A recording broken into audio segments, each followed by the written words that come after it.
Hello to all my friends out there. This is the Grandpa Deckard Show, and we are back.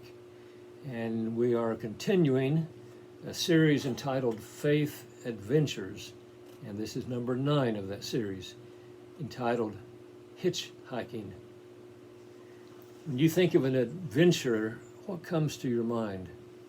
Camping, mountain climbing, or kayaking on the Blue River in southern Indiana after a long, hard rain? I've done that one with rapids trying to turn my boat over or smashing me against the rocks.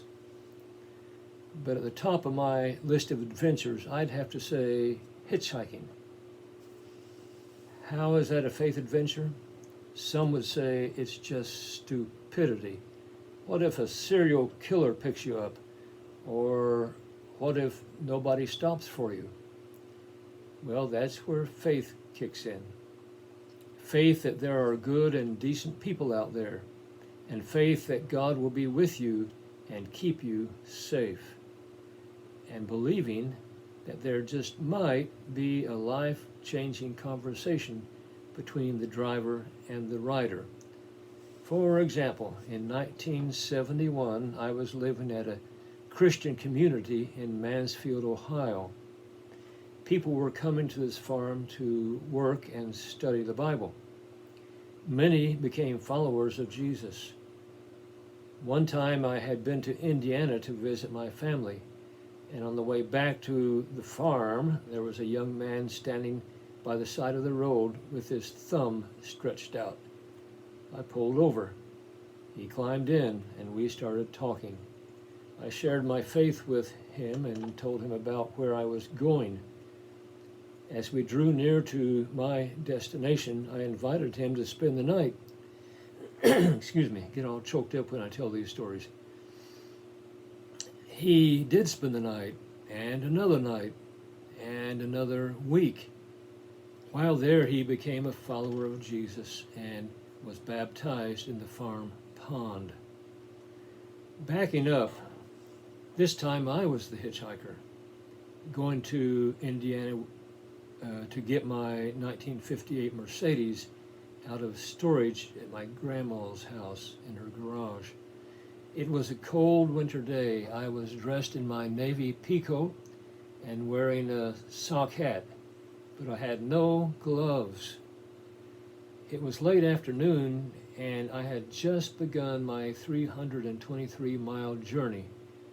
I know, not very well thought out, was it? But sometimes God helps us out anyway.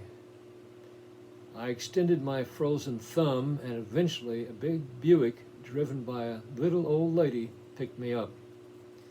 She took me 50 miles down the road, only 273 more miles to go.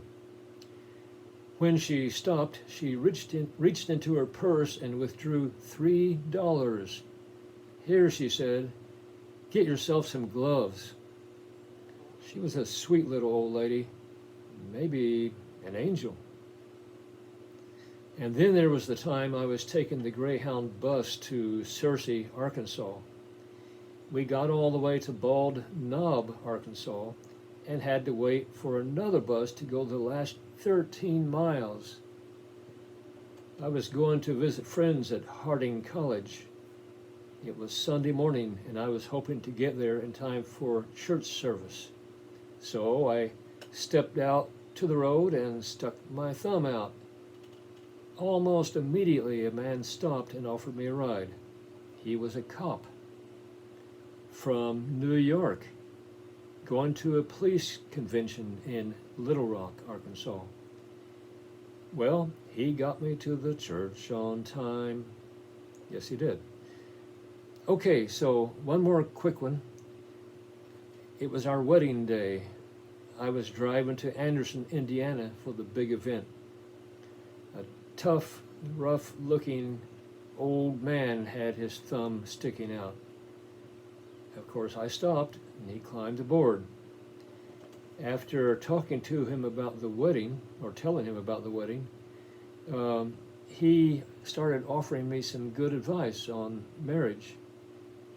he was not an evildoer at all, but was quite the opposite. Maybe he was an angel, just like maybe that little old lady was an angel. Well, we don't know, do we? Hebrews 13:2 says, "Do not forget to entertain strangers, for by so doing some have unwittingly entertained angels." Well, may God bless you and keep you safe, and hope to see you again real soon. God bless.